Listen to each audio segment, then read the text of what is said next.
Lecture du livre du prophète Daniel. En ce temps-là se lèvera Michel, le chef des anges, celui qui se tient auprès des fils de ton peuple, car ce sera un temps de détresse, comme il n'y en a jamais eu depuis que les nations existent jusqu'à ce temps-ci.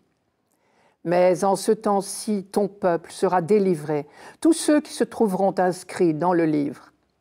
Beaucoup de gens qui dormaient dans la poussière de la terre s'éveilleront, les uns pour la vie éternelle, les autres pour la honte et la déchéance éternelle. Ceux qui ont l'intelligence resplendiront comme la splendeur du firmament, et ceux qui sont des maîtres de justice pour la multitude brilleront comme les étoiles, pour toujours et à jamais. Nous sommes au IIe siècle avant Jésus-Christ. Depuis les grandes conquêtes d'Alexandre le Grand au IVe siècle, le pays est sous occupation grecque. Alexandre et ses premiers successeurs se montraient libéraux à l'égard des populations des pays occupés. Mais le temps a passé depuis Alexandre et son lointain successeur au pouvoir dans le pays des Juifs, à l'époque du livre de Daniel, c'est-à-dire vers 170 avant Jésus-Christ, est un certain Antiochus Épiphane, tristement célèbre dans la mémoire juive. Antiochus se livre à une effroyable persécution anti-juive. Il interdit toute pratique de la religion. Il exige qu'on lui rende à lui les honneurs qu'on rendait jusqu'ici à Dieu. C'est lui, désormais, qui est le centre du temple et de la vie religieuse. Pour les Juifs, le choix est clair.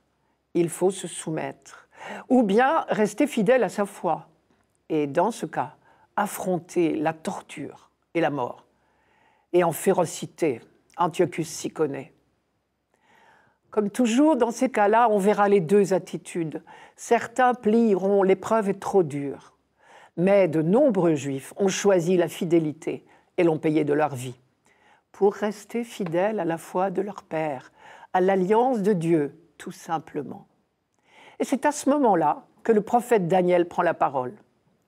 Son premier message est une parole de réconfort pour tous ceux qui sont affrontés à cet horrible cas de conscience. Je cite, « En ce temps-là se lèvera Michel, le chef des anges, celui qui se tient auprès des fils de ton peuple, car ce sera un temps de détresse comme il n'y en a jamais eu.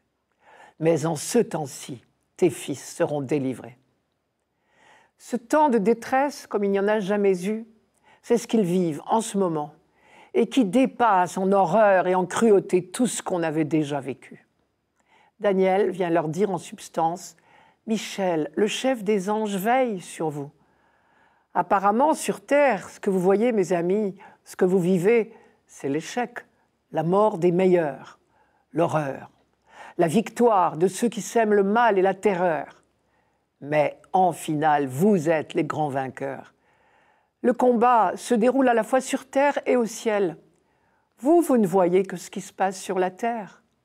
Mais au ciel, dites-vous bien, les armées célestes ont déjà gagné la victoire pour vous. » C'est une caractéristique du livre de Daniel de représenter l'histoire humaine, et ici celle du peuple de l'Alliance, comme un gigantesque combat.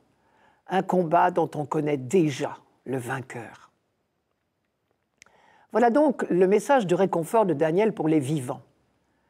Mais il y a tous ceux qui sont morts dans cette tourmente. Ils ont fait le sacrifice de leur vie pour ne pas trahir le Dieu vivant. Paradoxe. Alors, pour Daniel, cela devient une évidence. Dieu ne peut pas abandonner éternellement ceux qui ont accepté de mourir pour lui. Ils sont morts, c'est vrai, mais ils ressusciteront. Et voilà une nouvelle conquête de la révélation. Il revient à Daniel au IIe siècle, l'honneur d'avoir le premier percé cette lumière extraordinaire de la foi. Il n'en avait jamais été question jusque-là. Comme toujours, il faut nous replacer dans la longue histoire de la pédagogie biblique et du développement progressif de la foi d'Israël. Pendant des siècles, la question de la résurrection individuelle ne s'est même pas posée. On s'intéressait au peuple et non à l'individu, au présent et à l'avenir du peuple, mais pas au lendemain de l'individu. Pour croire à la résurrection individuelle, il faut combiner deux éléments. Premièrement, s'intéresser au sort de l'individu pour lui-même, et pas seulement du peuple. Deuxièmement, croire en un Dieu fidèle qui ne vous abandonne pas à la mort. Sur le premier point, l'intérêt pour le sort de l'individu n'est apparu que progressivement dans l'histoire d'Israël. Cela a été une conquête, un progrès très tardif. Et sur le deuxième point, la foi dans la fidélité de Dieu ne pouvait venir que de l'expérience, et donc progressivement, elle aussi. Et un jour, on a fini par comprendre que le Dieu qui veut l'homme libre de toute servitude ne peut pas le laisser dans les chaînes de la mort. Et peu à peu, cette évidence est apparue au grand jour. Et elle a éclaté précisément le jour où des croyants ont été à ce point fidèles au Dieu vivant qu'ils ont sacrifié leur vie pour lui. Si bien que paradoxalement, c'est leur mort qui a été pour leurs frères la source de la foi dans la vie éternelle. Je vous rappelle le texte, « Les sages brilleront comme la splendeur du firmament, et ceux qui sont des maîtres de justice pour la multitude resplendiront comme les étoiles dans les siècles des siècles. » Pour l'instant, l'auteur du livre de Daniel n'envisage la résurrection que pour les justes. Mais il y aura d'autres étapes dans la découverte du projet de Dieu. On sait aujourd'hui que la résurrection est promise à toute chair, car l'humanité n'est pas coupée en deux, les bons et les méchants. Personne n'est entièrement bon, personne n'est entièrement mauvais. C'est en chacun de nous que le tri s'opérera. Tout ce qui est de l'ordre de l'amour vient de Dieu et donc vivra éternellement.